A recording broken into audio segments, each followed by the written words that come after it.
দেখেন আমাদের আজকের আলোচনা হচ্ছে সিফাতুল মুশাব্বাহ, ঠিক আছে? এটাকে সিফাতুল মুশাব্বাহ বলা হয়। কি বলা হয়? সিফাতুল মুশাব্বাহ। এটা একটা পুরোপুরি নাম আছে, এমনি শাব্দিক অর্থটা বুঝেন। সিফাত মানে হচ্ছে একটা দোষ বা গুণ, ঠিক আছে? অথবা সিফাত মানে একটা অর্থ। কি বলে? অর্থকে কি বলা হয়? সিফাত, ঠিক আছে? যে কোনো কারো অর্থকে সিফাত বলা হয়। এগুলো যখন আপনার নাহাব পড়বেন তখন বুঝবেন সিফাতের ভিন্ন ভিন্ন অর্থ হয়। এখানে আপাতত আমরা সিফাত মানে একটা দোষ বা গুণ ধরে নিই। কি ধরে নিই? দোষ বা গুণ। আল মুশাব্বাহ মানে এটা কোন সিগা বলেন তো? মুশাব্বাহ কোন সিগা? ইসমে মফুল কোন বাব থেকে? বাবে তফিল থেকে। শাব্বাহা ইউশাব্বিহু তাশবিহান ফাহুয়া মুশাব্বিহুন। এভাবে ইসমে মফুল হবে মুশাব্বাহুন, ঠিক আছে? তাহলে মুশাব্বাহ এমন সিফত যাকে সাদৃশ্য করা হয়েছে, এমন সিফত যাকে মিল দেখানো হয়েছে, এমন সিফত যাকে এখন কার সাথে মিল দেখেছে বলতে হবে না? তার মানে এটা মূলত নাম ছিল, দেখেন মনে রাখবে মূল নামটা সিফাতুল মুশাব্বাহাতু। কি লিখলাম এটা? হ্যাঁ, আর সিফাতুল মুশাব্বাহাতু বিইসমিল ফাইল। আর সিফাতুল মুশাব্বাহাতু বিইসমিল ফাইল, অর্থাৎ এটা সিফাতুল মুশাব্বাহ মানে যেই সিফতকে কি দেওয়া হয়েছে? সাদৃশ্য দেওয়া হয়েছে কার সাথে? ইসমে ফাইলের সাথে। তাহলে আমরা ইসমে ফাইলের মধ্যে একটা ইসমে ফাইলের মোবালাগা পড়েছিলাম না?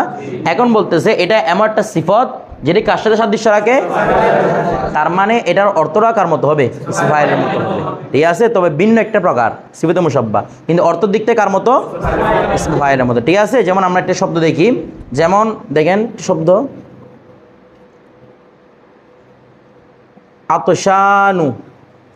আতশান মানে কি? পিপাসার্থ, বলেন না কি? পিপাসার্থ। তারপর মনে করেন রহিম মানে দয়ালু, ঠিক আছে? অনুরূপভাবে মনে করেন আর কি বলা যায়? গফুর।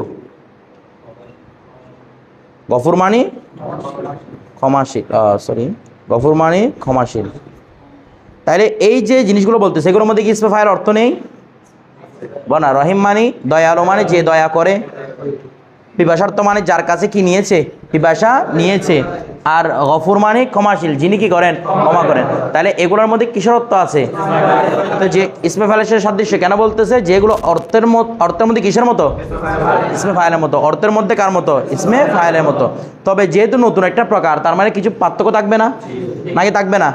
বরাবর হলে তো ইসমে ফাইল বলে দিত, তার মানে বরাবর না, কিছু কি আছে? পার্থক্য আছে। তো আমরা সেজন্য একটু সংজ্ঞাটা বুঝতে হবে। সিফাতুল মুশাব্বাহ কাকে বলে?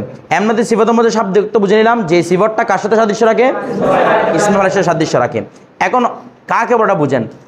সিফাতুল মুশাব্বাহ বলা হয় এমন ইসমে ফাইলকে, এভাবে বলবেন, সিফাতুল মুশাব্বাহ বলা হয় এমন ইসমে ফাইলকে যার অর্থের মধ্যে স্থায়িত্ব আছে, যার অর্থের মধ্যে। আবার বলেন, সিফাতুল মুশাব্বাহ এমন ইসমে ফাইলকে বলে যার অর্থের মধ্যে স্থায়িত্ব আছে, ঠিক আছে? আমরা কি ইসমে ফাইল পড়ার সময় কি এরকম পড়ছিলাম? না। ইসমে ফাইল কীভাবে পড়ছিলাম? যেটি কর্তাকে নির্দেশ করে, কোন একটা কাজের কর্তাকে নির্দেশ করে, সে নাম হচ্ছে ইসমে ফাইল। কিন্তু এখানে বলতেছে এমন ইসমে ফাইল যার অর্থের মধ্যে কি থাকবে? স্থায়িত্ব থাকবে, ঠিক আছে? যেমন আমরা একটা ইসমে ফাইল উদাহরণ লিখি, আমরা কয়ম, এটা কি ইসমে ফাইল না? কয়ম মানে কি? দণ্ডায়মান।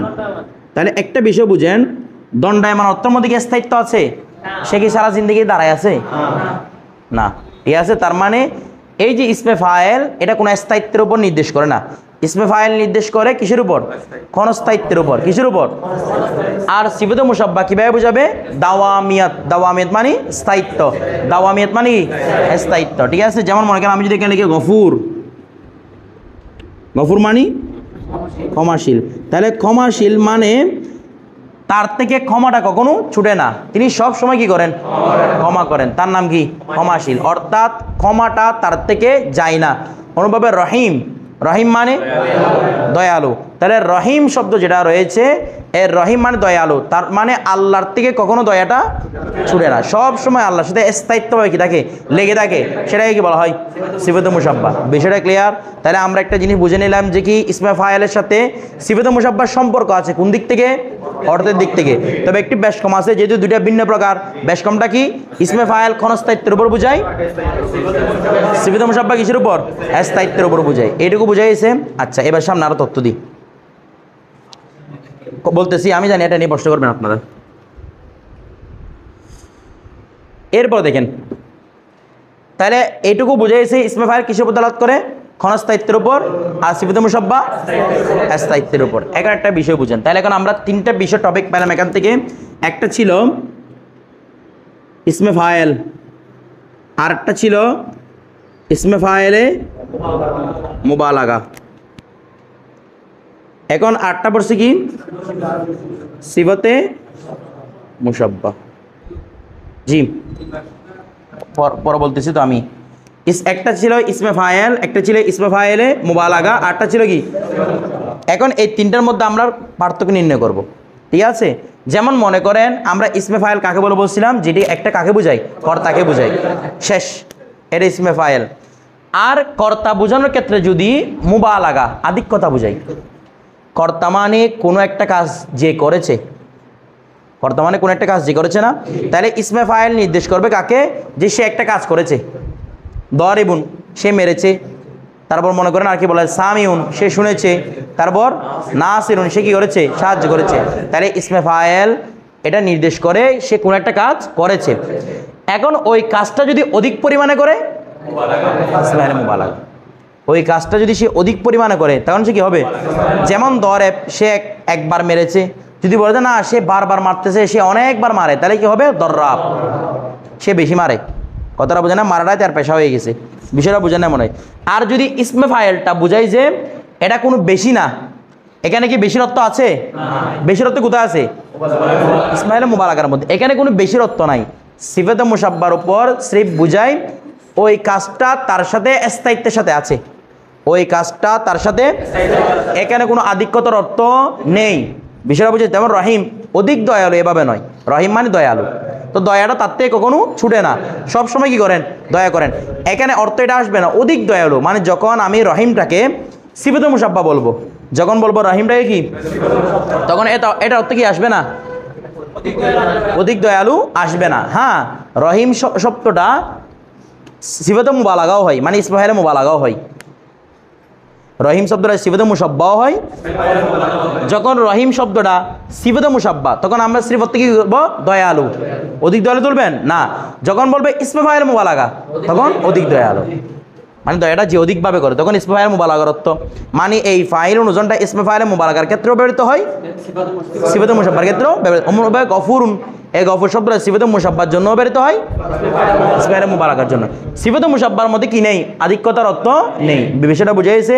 যেমন আতশান, পিপাসার্থ, অধিক পিপাসার্থ এমন নয়। বিষয়টা বুঝাইছে। আচ্ছা, তাহলে মূল পার্থক্য বুঝছেন তো? ইসমে ফাইল কোন একটা কাজ করার উপর বুঝাবে, ইসমে ফাইলে মুবালাগা মানে ওই কাজটা অধিক পরিমাণে করার উপর বুঝাবে। আর সিফাতে মুসাব্বা মানে অধিক পরিমাণ না, ওই কাজটা তার সাথে কি স্থায়ীভাবে আছে। বিষয়টা বুঝাইছে। এরপর দেখেন একটা বিষয় এবার খেয়াল করেন। আমরা সিফাতে মুসাব্বা মানে কি বলেছি? যেটা স্থায়িত্বের সাথে থাকে। এখন আপনারা প্রশ্ন করবেন হুজুর, আতশান, আতশান মানে পিপাসার্থ, সারা জিন্দগি একটা মানুষ পিপাসার্থ থাকে? বিষয়টা বোঝেন নাই। এরকম সামনে আরও অনেক অর্থ পাবেন। তো এগুলোর মধ্যে কি অর্থ? তো বলে সিফাতে মুসাব্বা মানে সবসময় লেগে থাকবে। তো এই আতশানটা সবসময় কি নাই? বলে না কি নাই? লেগে নাই। তাহলে এটা কীরকম অর্থ? দেখেন, আপনারা অধিকাংশ সময় এই সিফাতে মুসাব্বার বাস্তবিক অর্থটা পাবেন কোথায়? আমি আপনাদেরকে বলি। যদি সেটা মনে করেন রং বুঝাই, কি বুঝাই? রং, অথবা মনে করেন কোনো দোষ, ঠিক আছে, অথবা কোনো সৌন্দর্য, কিংবা আল্লাহর ক্ষেত্রে। কার ক্ষেত্রে? অবশ্য আল্লাহর ক্ষেত্রে আগে লেখা দরকার ছিল, আমি পরে লিখছি আর কি। দেখেন, তাইলে আমরা সিফাতে মুসাব্বার বাস্তবিক অর্থ এটা সবসময় তাকে, এটা কোথায় কোথায় পাবো বলছি? রঙের মধ্যে, দোষের মধ্যে, সৌন্দর্যের মধ্যে, আল্লাহর ক্ষেত্রে। যেমন আল্লাহ যখন রহিম, তখন সবসময় আল্লাহ দয়া করেন। আল্লাহ যখন গফুর, সবসময় আল্লাহ ক্ষমা করেন। বিষয়টা বুঝেছে। এভাবে আল্লাহ যত কি রয়েছে সিফাত রয়েছে, সবগুলো কিসের অর্থ দিবে? সিফাতে মুসাব্বার অর্থ দিবে। বিষয়টা বুঝেছে। আচ্ছা, এরপর যদি রঙের ক্ষেত্রে হয়, যেমন আমি যদি বলি লাল, কি? যেমন আরবিতে যেমন আহমারু, কি বলছি? তাহলে এই আহমারু যে লাল, আচ্ছা লালটা কি লাল রঙের থেকে কখনো ছুটবে? বলো তো, লাল এটাকে আমি সাদা করে দিই, তো আর তো এটা লাল নাই। যতক্ষণ যা লাল থাকবে, লালটা তার থেকে ছুটবে? ছুটবে না। অনুরূপভাবে যদি আমি দোষ বলি, মনে করেন একটা ব্যক্তি জন্মান্ধ, কি এটা একটা একটা দোষের মধ্যে পড়ে না, যদিও তার দোষ বলতেছি না, এটা আমরা তো দোষের মধ্যে ত্রুটির মধ্যে পড়ে কিনা পড়ে। একটা ব্যক্তি কালো, এটা একটা ত্রুটির মধ্যে পড়ে, তাহলে এই কালো হওয়া, তারপর মনে করেন এই কি হওয়া, পঙ্গু হওয়া, তারপর মনে করেন অন্ধ হওয়া, এগুলো সবগুলো কিসের মধ্যে অন্তর্ভুক্ত? কারণ এগুলা জিনিসটা একদম ব্যক্তি আপনি অন্ধ বলতেছেন, কি 1 মিনিট পরে সে চোখ ফিরে পাবে এই জন্য? অন্ধ মানে কি বোঝাই? মানে মানুষটার অন্তরটা চলতে থাকবে, সব সময় স্থায়ী, তার নামে তো কি হয়? অন্ধ হয়। কথাটা বোঝায়? একটা ব্যক্তির নাম পঙ্গু, সে কি 2 মিনিট পর ভালো হয়ে যাবে? না, ভালো হলে হতে পারে, সেটা অন্য বিষয়, তখন তার পঙ্গু থাকবে না। যতক্ষণ পর্যন্ত পঙ্গু আছে ততক্ষণ পর্যন্ত তার নাম কি? পঙ্গুর মধ্যে আছে, ঠিক আছে? যেমন মনে করেন আরজ, আরজ মানে কি? পঙ্গু, আরজু এটা পঙ্গু, তাহলে পঙ্গুত্বটা তার থেকে কখনো যায় না, এই জন্য এটা কি? সিফাতে মুসাব্বা। সৌন্দর্য, যেমন দেখেন হাসানুন, তাহলে একজন ব্যক্তির সৌন্দর্য বলে, সৌন্দর্যটা কি স্থায়ী না? বলতেছে না সৌন্দর্য কি স্থায়ী না? কেউ অ্যাসিড মারছে, এটা মারছে, ওটা মারছে, এগুলো পড়ার হিসাব। সৌন্দর্যটা স্থায়ী কিনা সেটা বলেন? স্থায়ী, ঠিক আছে? একটা ব্যক্তি সুন্দর, বুড়া হয়েছে টোরা হয়েছে সেটা অন্য ব্যাপার, বাস্তবে সৌন্দর্যটা তার মধ্যে আছে কিনা? আছে। সেজন্য এই সৌন্দর্য হাসানুন শব্দটা তার সাথে কি বলেন না? স্থায়ী, তার সাথে কি? স্থায়ী। এবার দেখেন তো আপনারা যে প্রশ্ন করেছেন হুজুর আতশান, বলো হুজুর এটা তো পিপাসা দূর হয়ে যায় সামান্য সময়ের জন্য। দেখেন মানুষ কি জিন্দেগিতে শুধু একবার পিপাসা পায়? বারবার পিপাসাটা পায় না? আপনাকে একবার পিপাসা পায় সারা জিন্দগি? আপনি তো আর হাউসে কসরে পানি পান করতেছেন না যে একবার পাইলে আর জিন্দগিতে পিপাসা লাগবে না। তা আমরা যেটা এদিকে পিপাসাটা যেটা আছে সেটা হয়তো পানি দিয়ে সাময়িক সময়ের জন্য কি করছি রে? দূর করছি রে। বাস্তবে কিন্তু পিপাসাটা আছে, পানি দিয়ে সামান্য সময়ের জন্য কি করছেন? দূর করছেন। যখন পানিটা চলে গেছে আবার পিপাসাটা ফিরে আসছে, তার স্থায়িত্ব আছে না কি নাই? আছে। এটা হচ্ছে সিফাতে মুসাব্বা। অনুরূপভাবে আল্লাহর ক্ষেত্রে তো বললাম, আল্লাহর ক্ষেত্রে কথাটা সৌন্দর্যের ক্ষেত্রে, রঙের ক্ষেত্রে, দোষের ক্ষেত্রে, তো এগুলোর মধ্যে সরাসরি পাবেন কি পাবেন? আর এগুলোর মধ্যে একটু বুঝে নিতে হবে, বিষয়টা বুঝে গেছে? এগুলা ছাড়া রয়েছে সেগুলোর মধ্যে একটু বুঝে নিতে হয়। এটাকে আরবিতে তাবিল বলা হয়। কি বলা হয়? তাবিল। তাবিল মানে একটু ব্যাখ্যা বিশ্লেষণ করতে হয় এগুলোতে, ঠিক আছে? কীভাবে হয়েছে সেটা কী করতে হয়? যেমন আমরা আচ্ছানাটা একটা ব্যাখ্যা বিশ্লেষণ করলাম না, এগুলোর মধ্যে সরাসরি পাবেন, আর এগুলোর মধ্যে কি ব্যাখ্যা বিশ্লেষণের মাধ্যমে পাবেন। তো কি প্রমাণ হবে? এগুলো সবগুলো কি সিফাতে মুসাব্বা। কথাটা বুঝে গেছে? যেমন আচ্ছানা, এটা কি কোনো পেশা? এটা ইসমাইল মুবালাগা না? এটা কি কোনো স্থায়ী নাকি চিরস্থায়ী? চিরস্থায়ী, সব সময় এগুলো লেগে থাকবে। যেমন খিদা, এই খিদাও সবসময় লেগে থাকে। খাইছেন মানে সাময়িক সময় দূর হয়েছে, আবার ফিরে আসছে, এটা এরপরে। বিষয়টা বুঝে গেছে? এটাই হচ্ছে সিফাতে মুসাব্বা। জি, কোনটা মুবালাগা? এটা অধিক পিপাসার্থ, সে আমার কাছে এখানে পিপাসা লাগছে, আমি অধিক পিপাসার্থ হয়ে গেছি, এটা অন্য ব্যাপার। ও বলতেছে আমি অনেক সময় অধিক পিপাসার্থ, সেটা তো আর সব সময় লেগে থাকতেছে না। অধিক পিপাসাটা কোনো একটা সময় হয়েছে না এটা, তখন ইসমাইল মুবালাগা বলবেন আর কি, তখন ইসমাইল ওজনে আসবে। তাহলে এই বিষয়টা বুঝছেন? এখন সিফাতে মুসাব্বা ভালো করে বুঝবেন। সিফাতে মুসাব্বাগুলো গঠিত হয় ফেল আজম থেকে। বলেন, সিফাতে মুসাব্বা গঠিত হয়, কখনো ফেলে মুতাদ্দি থেকে সিফাতে মুসাব্বা আসবে না। এটা একদম মাথার মধ্যে ফিট করে রাখেন। সিফাতে মুসাব্বা গঠিত হবে কার থেকে? তার মানে 100% ফেল থেকে হচ্ছে, লাজেম আর, কিন্তু ফেল থেকে হচ্ছে কিনা? হচ্ছে। তাহলে ফেল থেকে হলে ফেলের 3 অবস্থা। মানে এখানে ফেল বলতে উদ্দেশ্য হচ্ছে ফেলে মাজি। ফেল বলতে কি উদ্দেশ্য? ফেলে মাজি। এগুলো সবগুলো সমন্বয় হচ্ছে ফেলে মাজি। তাহলে দেখেন এগুলো সবগুলো সমন্বয় কি বলছি? ফেলে মাজি। অর্থাৎ ফেলে মাজিটা যদি কি হয়? মফতুহুল আইন হয়। মফতুল আইন মানে আইন কালামায় জবর। ফেলে মাজিটা যদি মজমুমুল আইন হয় মানে আইন কালমায় পেশ। ফেলে মাজিটা যদি মকসুরুল আইন হয় তার মানে আইন কালমায় জের। এবার আমরা একটা মফতুল উদাহরণ লিখি। যেমন মনে করেন এখানে যে উদাহরণগুলো আছে এগুলো লিখি, বুঝতে সহজ হবে। যেমন জালাসা, এটা কি মফতুল আইন না? আইন কালমায় জবর আছে না নাই? আছে। আরটা আমরা মজমুল আইন, কারুমা। আরেকটা মকসুর উদাহরণ লিখি। যেমন মনে করেন কি লেখা যায়? ফারিহা। তাহলে জালাসা, কারুমা, ফারিহা, 3টা আমি ফেলে মাজি লিখছি কিনা? দেখেন যখন ফেলে মাজিটা মফতুল আইন হবে, যখন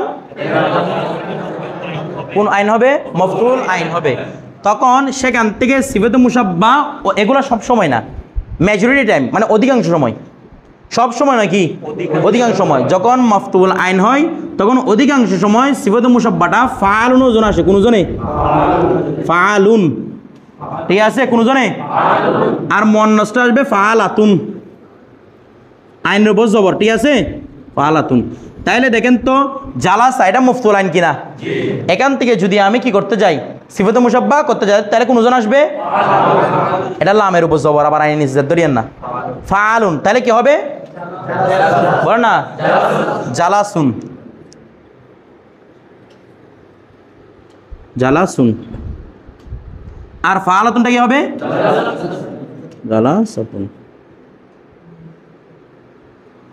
বিষয়টা বুঝে গেছে তাইলে ফেলে মাজিটা হবে জালা এই মুজাক্কারটা হবে জালাসুন জালাসুন মানে উপবিষ্ট একজন ব্যক্তি আর জালাসাতুন মানে উপবিষ্ট একজন মহিলা ঠিক আছে উপবিষ্ট একজন ব্যক্তি উপবিষ্ট একজন মহিলা এখন আমাকে যদি প্রশ্ন করা হয় হুজুর জালাসুন উপবিষ্ট একজন ব্যক্তির আবার সিফাতুল মুসাব্বা কেমনে সে কি সারা জিন্দেগি বসে আছে দেখেন আপনি যখন জালাসুন শব্দটা ব্যবহার করবেন যেমন আমি ইসমে ফাইল কি লিখতে পারি জালাসুন লিখতে পারি না জালাসুন মানে উপবিষ্ট জালাসুন মানে কি বলেন না জালাসুন মানে কি ইসমে ফাইল আবার জালাসুন মানেও তো দুই উপবিষ্টের মধ্যে পার্থক্যটা কি যখন জালাসুন বলবেন তখন মনে করবেন ক্ষণস্থায়ী মানে একটু করে বসে যাওয়ার পর কি করে যাবে উঠে যাবে আর যখন জালাসুন বুঝাবে তখন বুঝাবে যে তার মধ্যে উপবিষ্ট হওয়ার যোগ্যতাটা আছে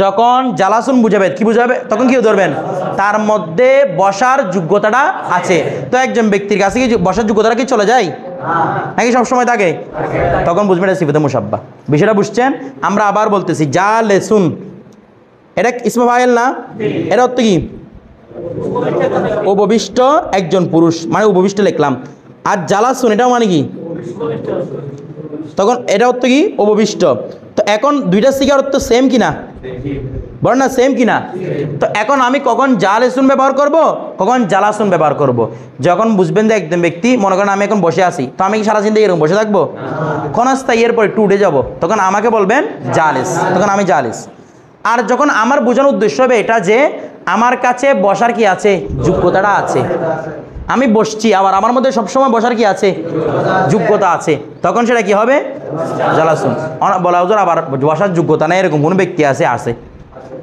অনেক ব্যক্তি আছে যারা বসতে পারে না নয়তো শুয়ে থাকে নয়তো দাঁড়ায় থাকে রোগের কারণে নয়তো কি থাকে শুয়ে থাকে নয়তো কি দাঁড়ায় থাকে এগুলো কি করতে পারে না মানে এদের কোমরটা লক হয়ে গেছে আর কি বিষয়টা বুঝেন নাই এরা কি করতে পারে না বসতে পারে না আচ্ছা এই জিনিসটা বুঝছেন তো না বুঝেন নাই আচ্ছা এরপর দেখেন তাহলে আমরা এটা বিষয়টা ক্লিয়ার হয়ে গেল যে যদি মাফতুল আইন হয় অধিকাংশ সময় সিফাতুল মুসাব্বা কোনজন আসে মুয়ান্নাস কোনজন আসবে ফাআলাতুন আচ্ছা এবার যদি ফেলে মাজিটা যদি মজমুমুল আইন হয় ফেলে মাজিটা যদি মজমুমুল আইন হয় মানে আইন কলমায় পেশ হয় যেমন কারুমা ঠিক আছে না তখন অধিকাংশ সময় সিফাতুল মুসাব্বা আসে ফাইলুন জনে কোন জনে ফাইল আর মুয়ান্নাস আসবে ফাইলাতুন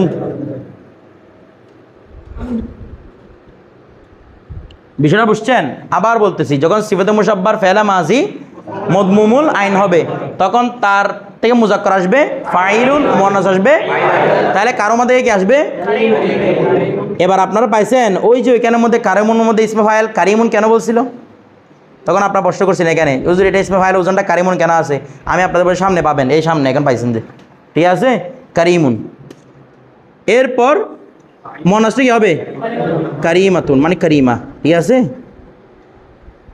আপনাকে করিমা কিতাবটা এটা ধরবেন এটা আরেক করিমা এটা করিমা মানে আই করিম হে দয়ালু আলিফটা হচ্ছে এখানে বলতে আনা লাস্টে কি আলিফ হবে না দা করিমা এটা হচ্ছে করিমা মুয়ান্নাস দয়াবান একজন মহিলা দয়াবান একজন পুরুষ দয়াবান একজন কি মহিলা মানে আপনাদের স্ত্রী আর কি এরপর দেখেন জি বলেন এখানে আমরা জালিসুন আর জালাসুনের মধ্যে দুটো পার্থক্য দেখছি জি কারিমুনের মধ্যে পার্থক্যটা কিভাবে দেখতে একটা বিষয় বুঝেন উনি বলতেছেন এই কারিমুন শব্দের মধ্যে আমরা পার্থক্য কীভাবে দেখব আসলে এই কারিমুনের শব্দের মধ্যে পার্থক্য দেখাতে পারবো না কারণ কারিমুন নামে কোনো শব্দের ব্যবহার নেই যদি থাকতো তখন আমি পার্থক্য দেখাই দিতাম বুঝলেন কারিম একটা আছে কারিমুন একটা আছে দুইটার মধ্যে পার্থক্য যেমন আমরা জালেস একটা ব্যবহার আছে জালাসুন ব্যবহার আছে তখন পার্থক্য দেখালাম কারিম নামে কোনো শব্দ কি নেই ব্যবহার নেই এই জন্য আমরা কি দেখানো দরকার নাই পার্থক্য দেখানো কোনো দরকার নেই এরপর দেখেন এরপর খেয়াল করেন এখন মাছ যদি কি হয় মকসুরুল আইন হয়, মাছ যদি সেখান থেকে সিফাতে মুশাব্বাহ 3টা ওজনে আসে।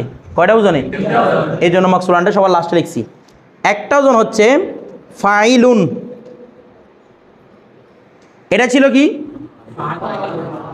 এটা হচ্ছে পার্থক্য কেমনে বুঝবেন? ফাইলুন মানে এটা মফতুল আইন, এটা আইন কালমা জবর আছে, আর মকসুর আইন যেটা সেটা ফাইলুন আইন কালমা জের আছে। পার্থক্য করতে পারবেন তো? এভাবে মনে রাখবেন। এরপর 2 নাম্বার তো সেটার নাম কি? ফেলা আফ আলু। আফ আলু লেখার সময় হামজা কতি, এটা উপরে ছোট করে হামজা দিতে হবে, ঠিক আছে? আফ আলু। 3 নাম্বার হচ্ছে ফালানুন, ফালানুন। তাহলে কয়টা ওজন লিখলাম? তাহলে যখন মাজিটা ভালো করে বুঝবেন, মাজিটা যখন মাকসুরুল আইন হয় সেখান থেকে সিফাতে মুশাব্বাহ কয় ওজন আসে? একটা হচ্ছে ফাইলুন, আফআলু, ফালানুন, ঠিক আছে?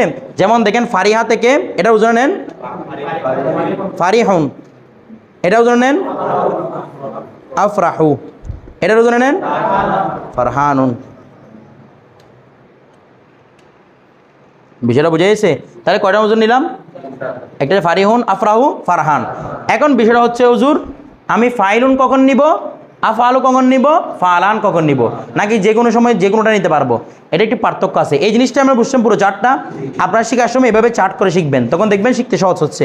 বইয়ের আন্ডারে যেভাবে দিচ্ছে এভাবে শিখলে কঠিন লাগবে, এভাবে শিখবেন। এরপর দেখেন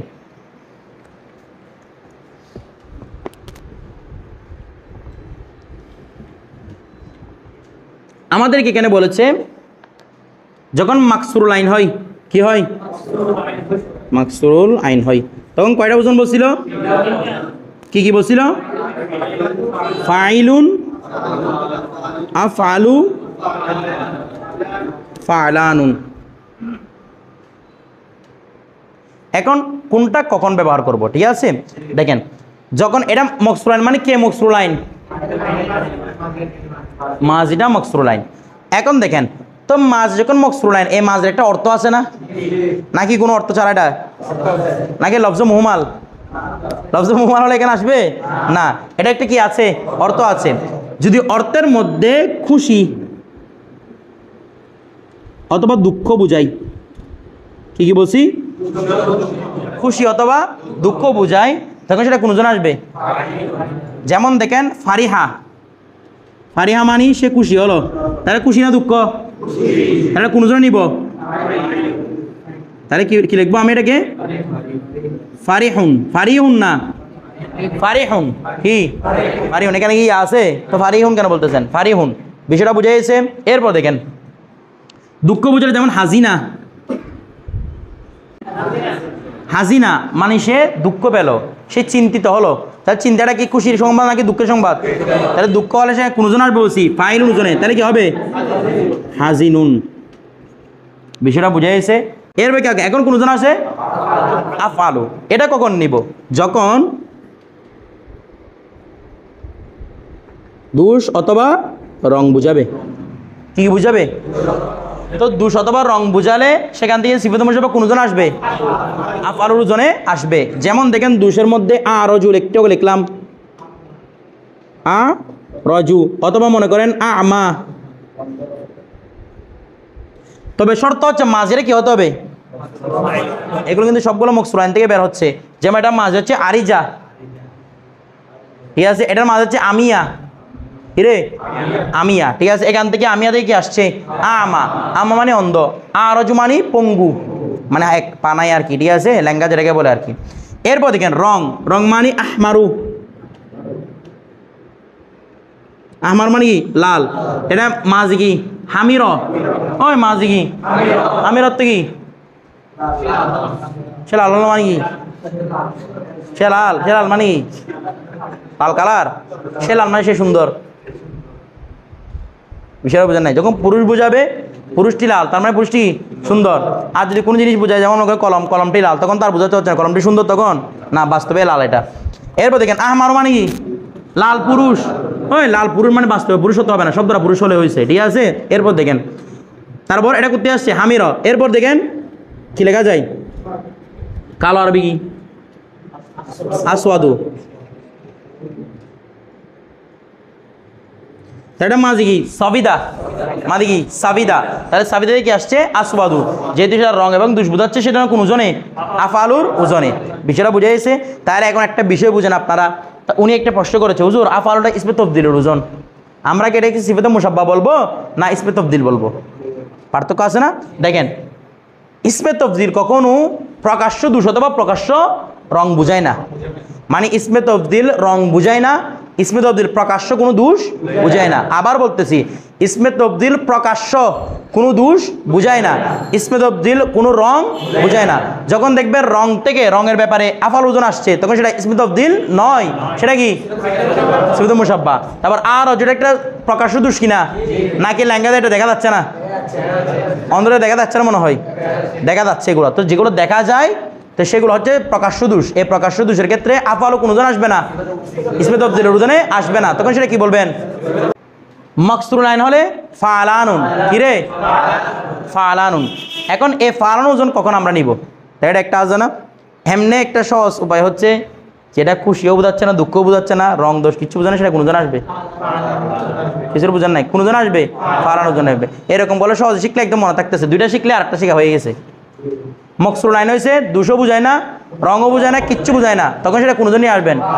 ফালানুন নিয়ে আসবেন। বিষয়টা বুঝে গেছে? এখানে লিখছে, এটা আমি আর লিখে দিচ্ছি না, কেন লিখে দিচ্ছি না, দরকার নাই এটার। দুইটা আসে না, সেটা কোন ওজনে চলে আসবে? ফালানুন ওজনে চলে আসবে। এরপর যেমন দেখেন, এই আতিশা, এমনি এটাকে বলে যে কি বলে সেটা বলি, কোনো খিদা লাগলে, খিদা বুঝালে অথবা মনে করেন পিপাসা বুঝালে, তখন কোন ওজনে আসে? ফালানুন ওজনে আসে। যেমন আতিশা, সে কি হলো? পিপাসার তর, তাহলে পিপাসা বোঝাচ্ছে কিনা? আমি এদিকে লিখি দিই, এটা পিপাসা বা কি খিদা বা ক্ষুদা বলেন, এগুলো বুঝালে কোন ওজন আসে? ফালানুন। তাহলে আতিশা থেকে কি হবে? আত। এটা কি আত নাকি আত? মানে তরব কি সাকিন নাকি জবর? সাকিন, আতশা নুন। বিষয়টা বুঝে গেছে? ফালানুন ওজন আসবে। তো এটা মনে না রাখলে সমস্যা নাই, ওই দুইটা মনে থাকলে বাস, বাকি যেগুলো আছে এটা ওজন আসবে। কি ফরহান? তখন তো এটা সিফত না। আমরা এখানে ফরহান মানে বলছি খুশি, তো যার নাম কি ফরহান তাকে কি আপনি খুশি রাখেন? এটুকু বুঝছেন? এটা হচ্ছে কি ইসমে সিফাতে মুসাব্বার ব্যবহার। বিষয়টা বুঝে গেছে? আমি যে চার্টে লিখে দিয়েছি, এই চার্ট দিয়ে দিতে শিখেন, সিফাতে মুসাব্বারটা আপনার চোখের মধ্যে নকশার মতো থাকবে, কিন্তু কয়েকবার পড়তে হবে, নকশার মতো হয়ে যাবে। আর নাহলে দেখবেন এই সিফাতে মুসাব্বারটা এত ঝামেলা করে, শুধু বলতে থাকে শুধু, মানে সিফাতে মুসাব্বারটা ক্লিয়ার হয় না, বারবার শুধু ভুলে যায়, বারবার শুধু ভুলে যায়। কিন্তু এই চার্টে মনে রাখলে আপনার যে সিফাতে মুসাব্বার কি হয়ে যাবে? সহজ হয়ে যাবে। কয়েকবার পড়বেন, দেখবেন যে নকশার মধ্যে চোখের মধ্যে বাসতেছে। ঠিক আছে, এখন আমরা কিতাবে যাব। 97 পৃষ্ঠা ধরেন সবাই, ধরছেন? দেখেন এখানে সিফাতে মুসাব্বাকে মশহুর আউজান, মানে সিফাতে মুসাব্বা কিছু প্রসিদ্ধ কি দিয়ে আছে? ওজন দিয়ে আছে। যেমন সাবুন, সাবুন মানে কি রে? মুশকিল, যে অর্থ লিখে দিচ্ছে, মুশকিল মানে কঠিন। এরপর সিফরুন, ফেরুন ওজনে, যেমন খালি, এমনি সিফরুন মানে বলে শূন্য। ভাই আপনার ফার্স্টে পড়ছেন সিফের, পড়ছেন না? সিফের মানে কত? শূন্য, এখানে শূন্য ছিল, এটা খালি। এরপর সলবুন, কোন ওজনে? সুলবুন, ফুরুন ওজনে। সখ, হাসানুন, ফানুন ওজনে। নেকুকার, তারপর লাসিনুন, তেজ, তেজ মানে কি? দ্রুতগতি। এরপর নুদুসুন, ফুরুন ওজনে। আকলমন, নুদুস মানে কি? আমরা নাদুস নুদুস বলি এগুলো না, নুদুস মানে হচ্ছে কি? আকলমন, যাদের কাছে আকল ভালো আছে, এদিকে কি হয়? নুদুস। এরপরে তারপর জিয়ামুন, এটা কিসের ওজনে? ফেয়ারন, যেমন পেরেশান। ঠিক আছে, আপনারা এই ওজন যেগুলো দিয়ে আছে এগুলো কয়েকবার পড়বেন।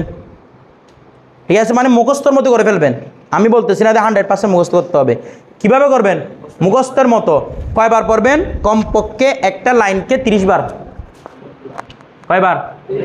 30 বার পরে দেখবেন মুখস্থের মতো হয়ে গেছে। একটা লাইনকে কমপক্ষে 30 বার। আমার ওসিটটা একটু মেনে চলবেন। এক লাইনকে কয়বার? 30 বার। এরপর লাইনকেও 30 বার। 30 বার করে পড়বেন, দেখবেন এগুলো মাথার মধ্যে বসে গেছে। ঠিক আছে? হ্যাঁ, বললাম এগুলো কিছু ওজনের সাথে কার সাথে মিলে যাবে? ইসমে ফাইলে মুবালাগার সাথে মিলে যাবে। মিলে গেলে কোনো সমস্যা নাই। ইসমে ফাইলে মুবালাগা হলে ইসমে ফাইলে মুবালাগার মতো তো তুলবেন, সিফাতে মুসাব্বা হলে সিফাতে মুসাব্বার মতো তুলবেন। ঠিক আছে? এরপর দেখেন আমাদের নিচের মধ্যে ইসমে ফাইল এবং সিফাতে মুসাব্বার মধ্যে কি দিছে? পার্থক্য দিছে। পার্থক্যটা আমরা বলে ফেলছি। এখন দেখেন এরপরে সিফাতে মুসাব্বা কি? গরদান। সিফাতে মুসাব্বার কি? এটা কি গেরদান না গরদান? গরদান না গেরদান? গরদান। ঠিক আছে, কি? গরদান। এটা গেরদান নয়, কারণ শব্দটা ফারসি শব্দ। কোন শব্দ থেকে আসছে? গারদনিদান, গায়নে বসে, তাহলে কি হবে? গরদান। ঠিক আছে, এরপর দেখেন প্রথম হচ্ছে কারিমুন, কিরে কারিমুন, তারপর কারিমানে, কারিমুনা, ঠিক আছে। এরপর দেখেন কেরামুন জমা, তো এখানে কি লিখছে ইজ্জত ওয়ালে সব মরদ, মানে কারিমুনের যে অর্থ নিচেরগুলো কি সেম অর্থ। কেরামুন একই অর্থ, কুরুমুন একই অর্থ, কুরমুন একই অর্থ, তারপর কুরমা একই অর্থ, কুরমানুন একই অর্থ, এরপর আকরামুন একই অর্থ, আকরিমাউ একই অর্থ। এরপর দেখেন আকরিমাতুন মুজাক্কর, এরপর কারিমাতুন মুয়ান্নাস, কারিমাতানে তাসনিয়া মুয়ান্নাস, কারিমাতুন জামা মুয়ান্নাস, কারায়েম জামা মুয়ান্নাস, কুররামুন জামা মুয়ান্নাস। এরপর দেখেন এরপর লিখছে কি, এখন আমাদেরও দুটো তসগির ওজন পড়ছিলাম না, এই তসগির ওজন লিখছে দেখুন, একটা হচ্ছে কুরাইয়িমুন, কুরাইয়িমুন মানে কি ছোট একজন দানশীল। এরপর দেখেন আরটা হচ্ছে কুরাইয়িমাতুন, ঠিক আছে।